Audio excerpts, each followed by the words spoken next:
The kidnappers sent a video, and my son was crying out, "Mom, save me." But my husband stammered, saying there was not a penny left in the account. I checked the transfer records. Last night at dawn, he transferred a full $500,000 to an account marked Little Moon. Facing my questioning, he knelt down with red eyes. "Her son needs heart surgery." I really couldn't bear it. I gently helped him up and softly wiped away his tears. "It's okay, I just told the kidnappers, let them kill him." "What did you just say?" Harrison stared at me in shock, as if he hadn't heard me clearly. I said, "I already told the kidnappers they can kill him." My tone was calm, as if I were talking about today's weather. "Are you crazy? That's our son. Our Ethan." Harrison suddenly grabbed my arm, his voice hoarse as he shouted, his eyes full of terror and disbelief. I gently broke free from his hand and walked to the coffee table to pour myself a glass of water. "Otherwise? Do we have money now?" I took a sip of water and looked at him coldly. "Didn't you say there wasn't a single cent in the account?" Harrison fumbled to take out his phone, his hands shaking like a sieve. "I'll contact the kidnappers right now, I'll figure something out." "Do you think the kidnappers will wait for you to slowly gather the money?" I cut him off directly. "Or do you want to call the police? Let them cut off Ethan's fingers first?" "Are you sure?" Harrison froze, and his phone dropped to the ground with a clatter. Seeing his desperate and helpless look, a scene from a few years ago flashed uncontrollably through my mind. Back then, he had just failed in his startup, buried in debt, kneeling in front of me like this, holding my hand, swearing, "Wife, trust me one more time. When I succeed, I will make sure you and our son live the best life. I swear, I will always put you first." Now, it really is a joke. At that moment, Harrison's phone rang. He picked it up as if shocked by electricity and put it on speaker. "Have you thought it over?" A hoarse voice came from the other end of the line. 3 hours. If we don't see the money, don't blame us for being rude." Then Ethan's crying came through, "Mom. Dad, save me. I'm so scared. My heart feels like it's being twisted by a knife, but my face remains cold as ice." "Got it, when the time comes, you all take action. We have no money." After I said this, I hung up the phone. Harrison almost knelt down, his face full of despair. "Snow, are you really crazy? That's our only child." I turned to him. "Now you know how to save the child? When you transferred all our savings to Little Moon back then, why didn't you think about the child?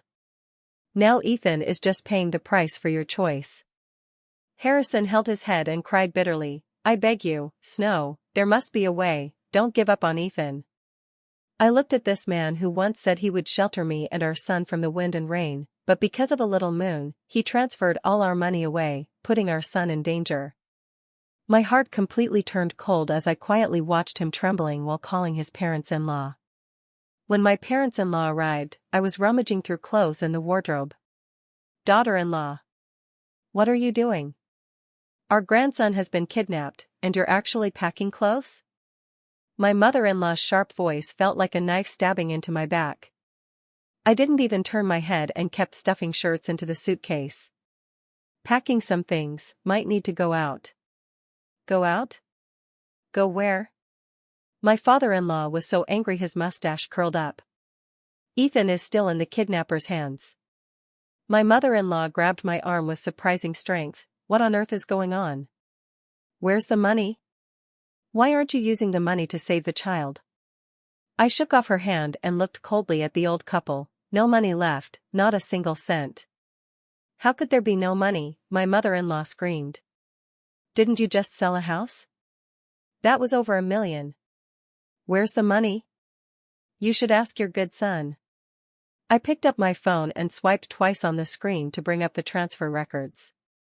After the house payment arrived, we paid off $500,000 of the mortgage on this house.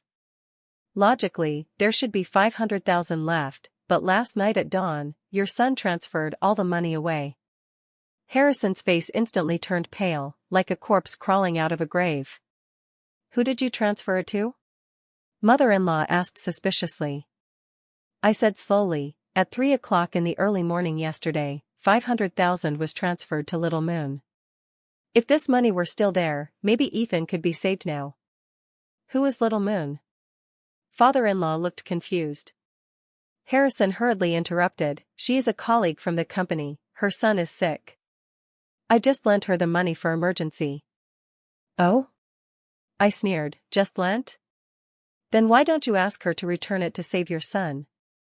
Mother-in-law grabbed Harrison's arm. Son, what is going on? Your son is almost dying, and you are still thinking about a colleague? Hurry up and get the money back. Harrison stammered and couldn't say a word, sweat beads on his forehead as big as soybeans. Did you hear that? Mother-in-law suddenly pushed Harrison, saying, This is all you're doing. What now? What now? Father-in-law was trembling with anger, pointing at Harrison and scolding, Ungrateful son. You really want to drive me crazy. Just then, Harrison's phone rang again. He fumbled to answer it and put it on speaker. The kidnapper's hoarse voice came through, I'll give you 1 hour. If I don't see the money by then, this child won't be going home intact. Then Ethan's faint voice came through, Dad. Mom. I'm so cold. A cold laugh sounded from the other end of the phone, then the call was disconnected. Grandma collapsed to the ground on the spot, crying out loud, My Ethan, what sin have you committed? Grandpa was so anxious he kept stomping his feet. Quick. Think of something. We still have the house, hurry and mortgage it. Harrison grabbed his hair and paced around the room like a madman. It's too late, it's simply too late. I looked at the chaotic scene and sent a voice message to the kidnappers. I told you, just kill the kid, we don't have a single cent. 3 pairs of terrified eyes stared at me in unison. What are you doing? Harrison stammered. I gave a cold laugh and threw the phone onto the sofa. What's the rush? Maybe a miracle will happen? My mother-in-law trembled with anger. You wicked woman. What exactly do you want to do? That is your own son. I walked to the window, looking at the sunlight outside. Yes, he is the one I carried for 10 months and gave birth to, so I know better than anyone else what a mother can do for her son. Just as the living room was in chaos, with Harrison being scolded harshly by his parents and on the verge of breaking down, the doorbell rang again at an inconvenient time. I went to open the door, and outside stood a young woman with exquisite makeup, wearing a Chanel suit, but unable to hide her anxious and aggrieved expression. She was Luna, the Little Moon noted in Harrison's phone. Where is Harrison? Why isn't he answering my calls? Didn't he promise to give me the remaining money today? My son is waiting for this money to have surgery. As soon as Luna entered, she was stunned by the scene in the living room, but quickly started questioning loudly, her voice trembling with tears. What are you doing here? Seeing Luna, Harrison looked as if he had seen a ghost, his face pale, and he instinctively tried to push her out.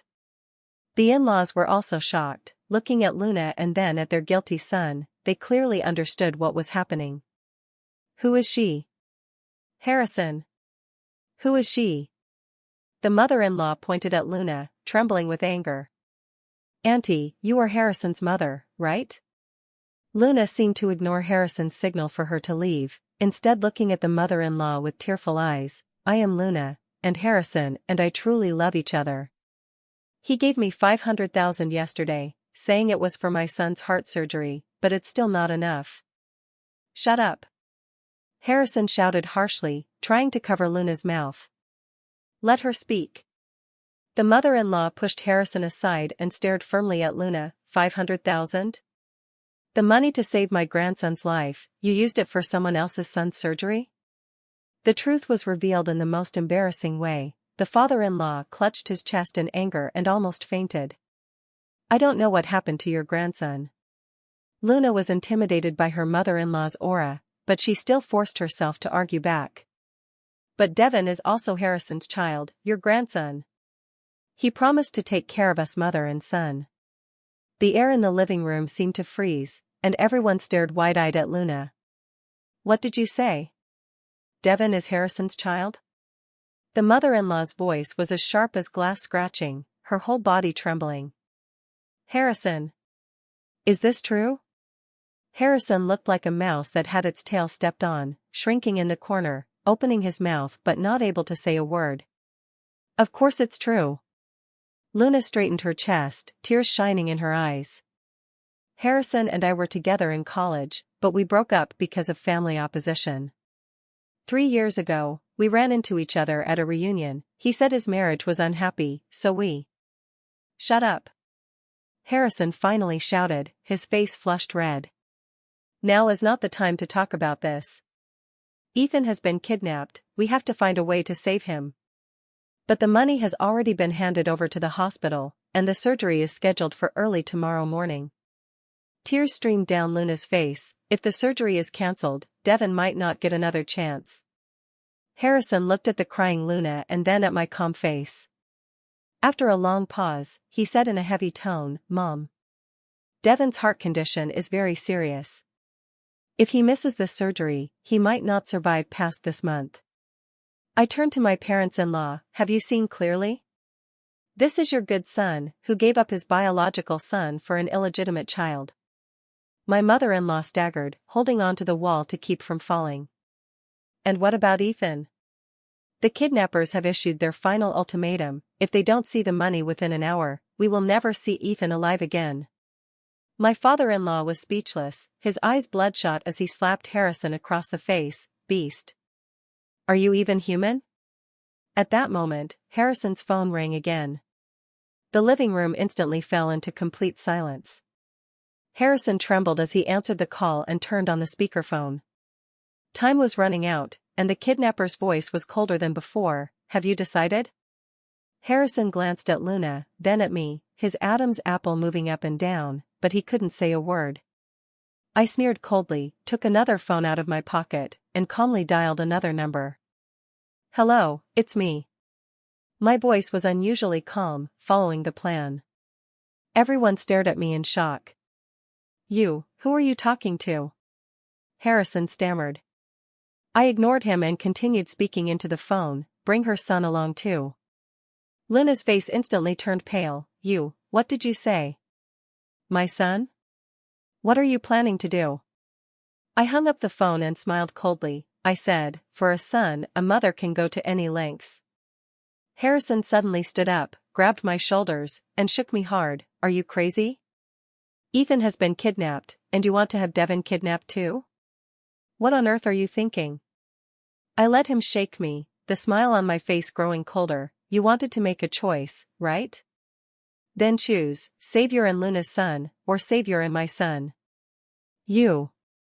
Harrison was so angry he couldn't speak, loosening his grip on my shoulder and collapsing to the ground like a deflated balloon. Luna screamed, desperately pulling out her phone. "I'm calling the police." "You lunatic." I calmly walked over and snatched the phone from her hand. "Call the police? Fine, then let the police judge who's crazy, me, or you two shameless people." Harrison knelt on the ground, holding on to my leg. "Snow, I'm begging you, please let Devin go. This has nothing to do with him." "Nothing to do with him?" I kicked him away. "If you hadn't given all the money to that bastard, would Ethan have been kidnapped with no money to save him?" Suddenly, Harrison's phone rang again. The time had come, and the kidnapper's voice came through. "It seems you don't intend to save him." Then came Ethan's hoarse crying, "Dad. Mom, save me." Harrison broke down and shouted into the phone, "Wait. Wait. We will pay. Please don't hurt my son." "It's too late," the kidnapper said coldly. "You made your choice." A scream came from the other end of the line, followed by Ethan's shriek, "Dad, save me. Dad. No. Don't." Harrison knelt on the ground, wailing loudly, "I'll pay.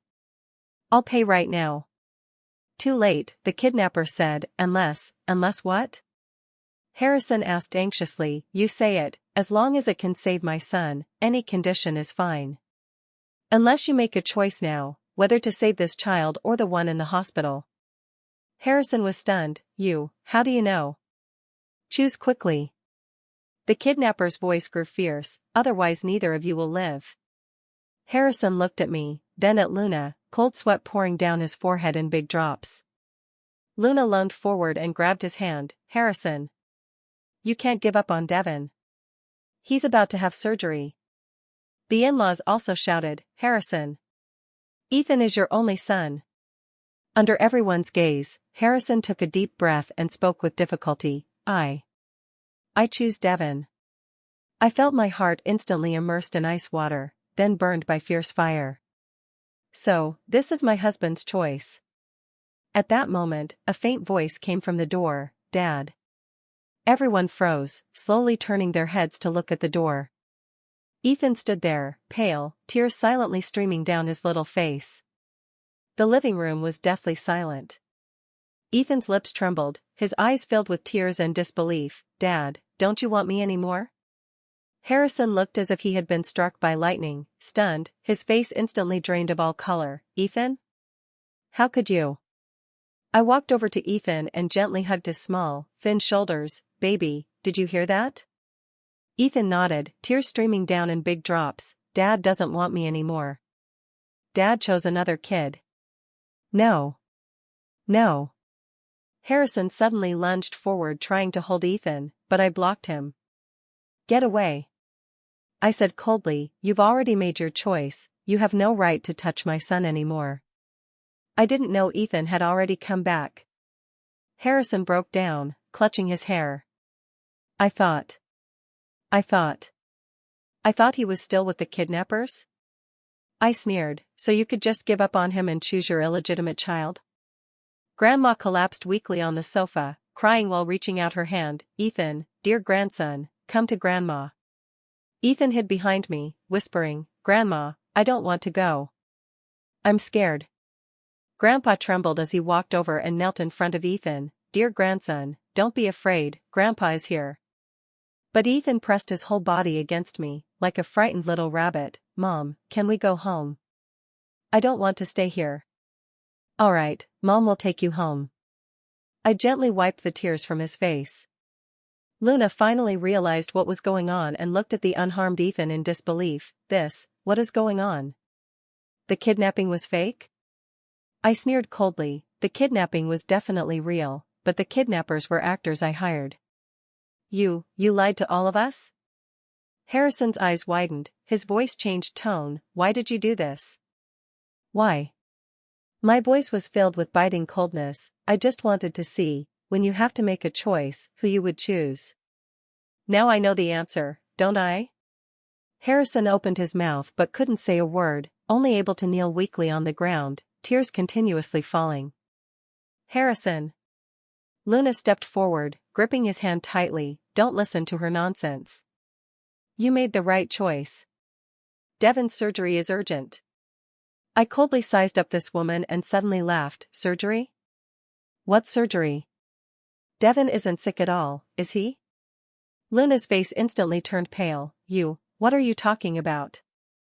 I took out another document from my bag and gently placed it on the coffee table. This is the hospital's health certificate. Devin is very healthy and doesn't have any heart disease. Impossible. Luna screamed, I have the doctor's diagnosis. Oh? Are you talking about this? I took out another document, a forgery. I have already had someone check it. The signature is not from a cardiologist but from an intern doctor at a clinic your friend runs. Luna's legs went weak, almost collapsing to the ground. How do you know all this? I sneered and looked around. I investigated for a full 2 months. From the first time Harrison secretly took a call in the middle of the night, I knew something was wrong. So I hired a private detective and found out everything about you. Harrison looked up at me in terror. 2 months? You knew all along? What else? I shrugged. Do you think I'm stupid enough not to notice my husband cheating? Then why didn't you say anything earlier? Harrison asked hoarsely. I looked at him, my eyes full of coldness. I wanted to see how shameless you could be. Now it seems you are even more shameless than I imagined. At this moment, mother-in-law slowly stood up, trembling as she pointed at Luna. You bitch. You lied to my son and want to cheat our family's money. Luna hurriedly defended herself. Auntie, I didn't lie. Devin is really sick. Enough, father-in-law shouted angrily, still lying. I see neither of you are good people. Harrison held his head, curling up completely. Dad, Mom, I'm sorry. I really didn't know. You don't know? I sneered coldly and took out my phone to play a recording. Luna, don't worry, I've already transferred $500,000 to you, I'll figure out the rest. Devin's illness isn't that serious at all, but as long as we get the diagnosis, we can convince my wife to agree to a divorce, then the property division. The recording abruptly stopped, and the living room fell into a deathly silence again. Ethan tightly clutched my clothes, quietly asking, Mom, does Dad not want us anymore? I crouched down and gently wiped the tears from his face. No, baby, it's Mom who doesn't want Dad anymore. Harrison collapsed and rushed over. Snow, I was wrong, I really know I was wrong. Give me one more chance, I swear I won't do it again. Get away. I pushed him away, don't you understand? It's all over now. Ethan suddenly broke free from my embrace and ran up to Harrison, his small fists pounding hard on his chest. I hate you. I hate you. You lied. You said you'd always love me and Mom. You lied. Harrison seemed drained of all strength, letting Ethan hit him, tears streaming down continuously. Ethan. Dad was wrong. Dad was really wrong. Grandma trembled as she walked over, trying to hold Ethan. Good grandson, don't be like this, Grandma feels heartache. But Ethan dodged her. You all lie too. You said you love me the most, but you only care about Dad. Grandpa's eyes were red. Ethan, Grandpa, and Grandma really love you. No, you don't love me. Ethan shouted loudly, crying, if you love me, why did you let Dad hurt me and Mom? I held Ethan tenderly and said softly, it's okay, baby, don't be sad anymore, let's go home. Just then, the doorbell rang again. I opened the door, and a police officer in uniform stood there. Miss Snow? We received a report saying someone here is forging medical certificates and committing fraud. Everyone was stunned. Luna stepped back in fear. I didn't commit fraud. The police said politely, Ms. Luna, we need your cooperation for the investigation. Also, Mr. Harrison, you are suspected of assisting in fraud and need to come with us. Harrison looked at me in despair. Snow, was it you who reported to the police? I shook my head. No, I just handed the evidence to the right person. Let's go, Ethan. I held my son's hand and turned to leave. Wait. My mother-in-law grabbed the corner of my clothes. Where are you going? I looked back at this former home and said calmly, to our new home. From now on, Ethan and I will live well and you don't need to worry. But, my mother-in-law stomped anxiously, Ethan is our grandson. Ethan suddenly spoke, Grandma, Mom said that family members protect each other. You never protected me and Mom, so you are not my family. The grandmother was struck as if by lightning and collapsed to the ground. The grandfather also wept bitterly. Ethan, don't be like this. The police politely interrupted, sorry to bother you, but we need to take Mr. Harrison and Ms. Luna with us. I held Ethan's hand and walked out the door without looking back. Behind us came Harrison's desperate shout, Ethan. Dad really loves you. Ethan stopped, looked back at his father being escorted by the police, his lips trembling as he said, Dad, Mom said that loving someone means putting them first. You never put me and Mom first, so you don't love us. After saying this, he tightly held my hand and never looked back. When we walked out of the community, Ethan looked up at me, tears still in his eyes. Mom, are we really not coming back? I smiled and patted his head. Yes, baby, we won't be coming back. But don't be afraid, Mom will always be by your side, always putting you first. Ethan nodded, finally showing a faint smile on his face. Mom, I love you. After the kidnapping incident, Ethan and I moved into a small apartment in the city center to start our life anew. My mother came from our hometown to help take care of Ethan so I could work with peace of mind. On moving day, Ethan asked me, Mom, will Dad come to find us? I patted his head and said softly, maybe, but we won't let him disturb our new life. Sure enough, after paying the bail, Harrison appeared at the entrance of our community immediately. Snow. Ethan. He shouted outside the security room, but was stopped by the guard from entering, begging, "Please give me one more chance." Hearing his voice, Ethan immediately hid behind me, his small hand clutching my clothes tightly. "Mom, I don't want to see Dad." I calmly called the property management. "There is someone harassing residents at the community entrance. Please handle it immediately." When Harrison was dragged away by several security guards, he kept shouting my and Ethan's names, his voice hoarse as if sandpapered. "Get lost." I shouted angrily downstairs through the window, "How dare you still come looking for us?" That night, my phone kept ringing, all messages from Harrison. "Snow, please, give me one more chance." "Ethan, Dad really misses you." "I have cut off all ties with Luna, she lied to me, Devin is not my child at all. I am willing to give all my property to you and Ethan, just asking for your forgiveness." I marked all the messages as spam and then turned off my phone. Early the next morning, my mom went downstairs to buy groceries. When she came back, her face looked grim. "Daughter, that Harrison has been squatting at the community gate all night, holding a sign that says, 'I was wrong, please forgive me.'" I sneered coldly, "Let him be, as long as he doesn't come near me and Ethan."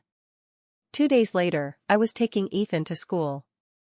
Just as we reached the school gate, I saw Harrison standing there, holding Ethan's favorite Transformer toy. As soon as Ethan saw him, he immediately shrank behind me. "Mom, I don't want to go to school."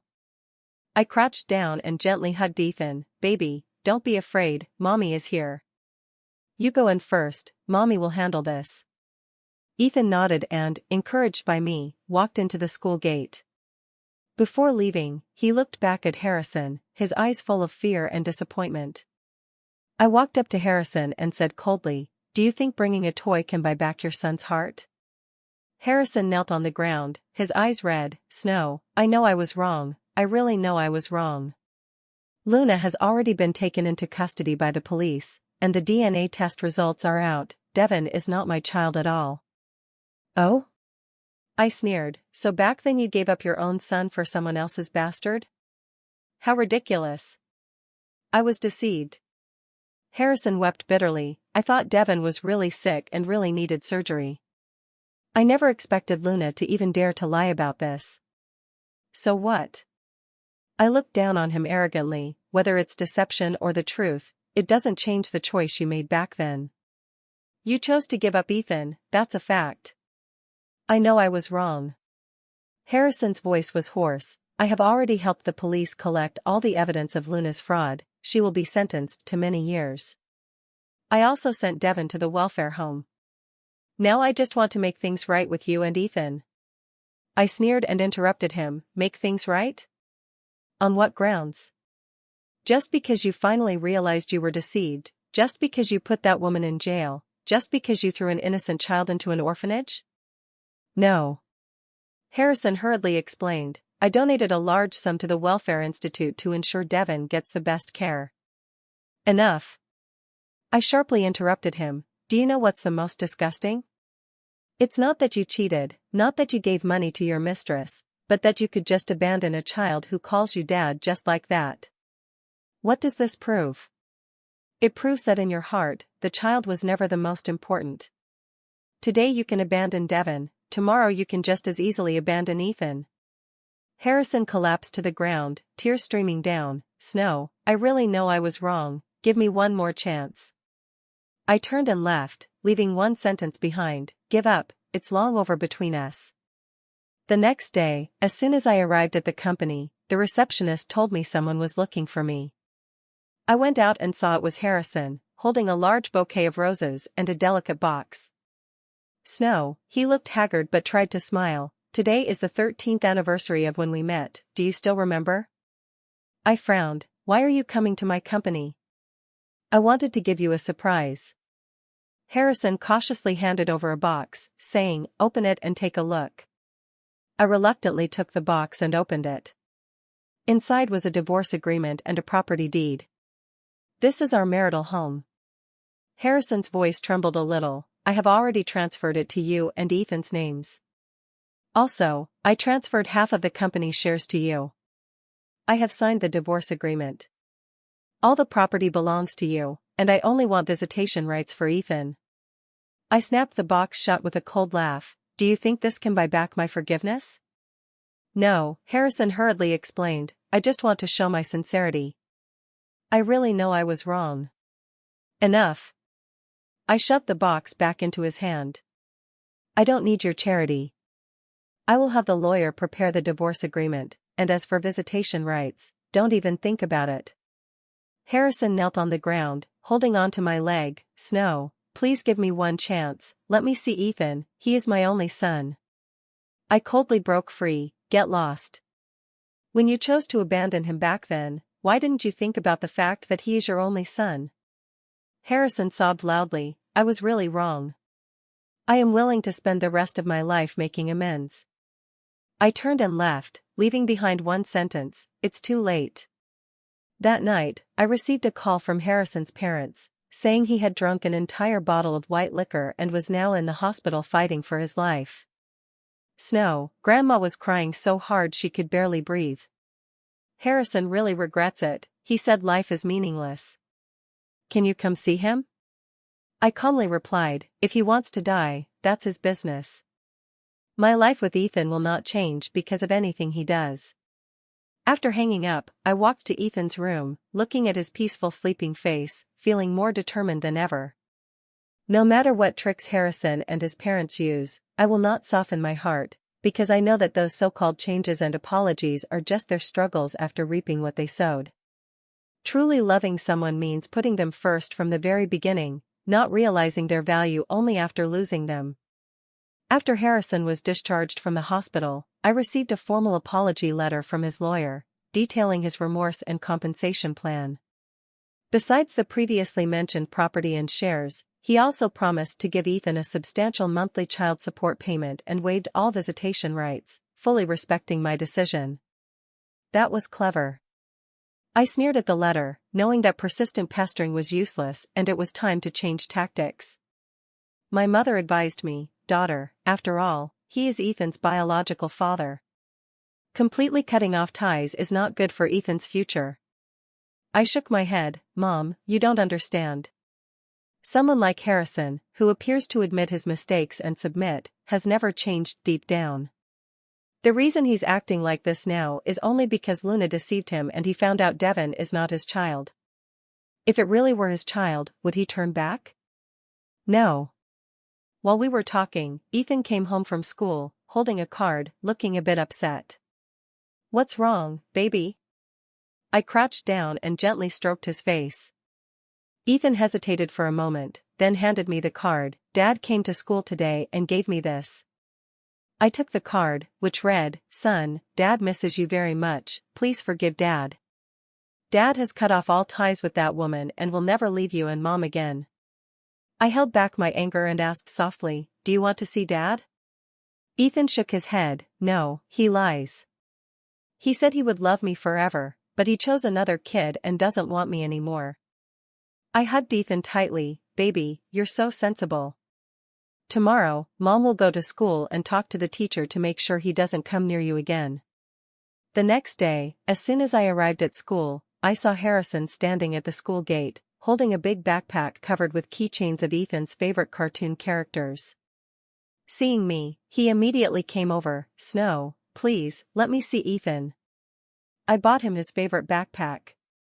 I cut him off coldly, Harrison, if you dare to harass Ethan again, I will apply for a restraining order. I just want to express my apologies. Harrison's eyes were filled with tears. Apologies? I sneered, do you know what kind of nightmares Ethan is having because of you? He dreams that you told him, Dad doesn't want you anymore, then threw him onto the road and left. He wakes up crying so hard he can hardly breathe, asking me if it's because he's not good enough that Dad doesn't want him. Harrison looked as if struck by lightning, his face pale. No, it's not Ethan's fault, it's all my fault. So, I said word by word, stay away from my son, or I won't let you go. I turned and walked into the school, found Ethan's homeroom teacher, explained the situation, and asked her not to let anyone approach Ethan, especially his father. The teacher nodded sympathetically, I understand, Miss Snow. Actually, Ethan's emotions have been unstable lately, sometimes he suddenly cries. When I asked him what was wrong, he said he missed his mom. I felt heartbroken to the point of suffocation. Thank you for telling me. I will pay more attention to Ethan's emotional changes. That afternoon, I went to pick up Ethan early and found a crowd standing at the school gate. In the middle was Harrison kneeling on the ground, with a large sign in front of him, "I am an incompetent father, please forgive me." Ethan saw this scene and was so scared that he hid in my arms. "Mom, can we take another route?" I picked up Ethan and went around the crowd, but I heard Harrison's voice, "Ethan. Dad is here. Dad misses you." Ethan trembled all over, tightly holding on to my clothes. "Mom, I don't want to see Dad." I hugged him tightly with a heart full of pain. "Don't be afraid, Mom will take you home." Just as we were about to leave, Harrison suddenly rushed over and grabbed my arm. "Snow, I beg you, let me say a few words to Ethan, just a few." I scolded sharply, "Let go."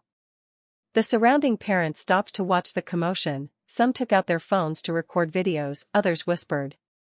Ethan was so scared he cried, but Harrison persisted in harassing us. At that moment, a middle-aged man came over and pushed Harrison aside. "Sir, please respect the wishes of this lady and child." Harrison glared angrily at the man. "What business is it of yours?" "That's my son." "He is indeed your son," the man said calmly, "but you are clearly disturbing them. If you don't leave now, I will call the police." Harrison wanted to argue further, but several parents gathered around and accused him of scaring the children. Under the pressure of the crowd, Harrison finally left, but before leaving he said, "Snow, I won't give up. Ethan is my only son." The middle-aged man who helped us out politely introduced himself. "Hello, I am Teacher L, the school's psychological counselor." I thanked him gratefully, but he shook his head. "No need to thank me, protecting students is my duty." It looks like the child was frightened. "Do you need my help?" Ethan hid behind me, looking timidly at Teacher L. Teacher L crouched down to Ethan's eye level and said, "Little one, were you very scared just now?" Ethan nodded and whispered, "Yes, I don't want to see Dad." Teacher L said gently, "That's okay, you have the right to choose whether or not to see anyone, including your dad." Ethan seemed to relax a bit and timidly asked, "Really? If I don't see Dad, will I become a bad kid?" "Of course not," Teacher L said firmly, "you are a brave and good child." I was so moved I almost cried. After thanking Teacher L, I took Ethan home. The next day, I received an email from Harrison, which included a psychologist's diagnosis proving that he was undergoing psychological treatment, hoping to become a good father and husband again. The email ended with, "Snow, I do not expect your forgiveness, but please give me a chance to make amends, even if it's just to let me see Ethan from afar." I did not reply and silently deleted the email. At night, Ethan suddenly asked me, "Mom, if Dad really changes, will we forgive him?" I was stunned for a moment and asked back, "Do you want to forgive him?" Ethan lowered his head and said softly, "I don't know. Sometimes I think about Dad, but when I think that he chose someone else's child, I feel very sad." I hugged Ethan. "Baby, forgiveness is not forced, it comes from the heart. If one day, the pain in your heart no longer hurts so much, you will naturally know whether you can forgive Dad." Ethan nodded, seeming somewhat relieved. Days passed by, and the harassment from Harrison and his parents gradually lessened. They seemed to finally understand that forcing things would only make the situation worse. Instead, what came in on time every month was the child support payment, the amount far exceeding the court-mandated sum, along with regular deliveries of books and study materials that Ethan liked. One day after school, Ethan brought home an envelope containing a letter from Harrison to him. "Can I see it?" Ethan asked hesitantly. I nodded. "Of course, it's your letter." Ethan opened the envelope. Inside were only a few brief lines. "Dad knows he made an unforgivable mistake, but Dad really loves you. If you don't want to see Dad, Dad respects your decision. Dad will always wait until the day you are willing to see him. Forever loving you, Dad." After reading the letter, Ethan silently folded it back into the envelope without saying a word. I asked softly, "Do you want to reply?" Ethan shook his head. No, but I also don't want to throw this letter away. I nodded in understanding. Then keep it for now, and decide when you're ready. Half a year later, the divorce procedures between Harrison and me were officially completed. On the day of the divorce, he stood at the courthouse entrance, watching me from afar, his eyes full of regret and despair. "Snow," he called out to me, "I know you won't forgive me, but please believe me, I really love Ethan." I stopped walking and turned to look at him. "Harrison, love is not just words, but actions. If you truly love Ethan, give him time and space to decide whether to forgive you." Harrison nodded, tears silently streaming down. "I will wait, no matter how long." Walking out of the courthouse, I took a deep breath, as if I had shed a heavy burden. Back home, Ethan seemed to sense something and asked me, "Mom, have you and Dad completely separated?" I nodded, "Yes, baby. From now on, it will just be the two of us, mother and son, relying on each other." Ethan was silent for a moment, then suddenly said, "Mom, I think we will be fine because we have each other." I hugged Ethan tightly, feeling incredibly determined. "Yes, we will be fine because we understand what true love is, putting the other first, never betraying, never giving up."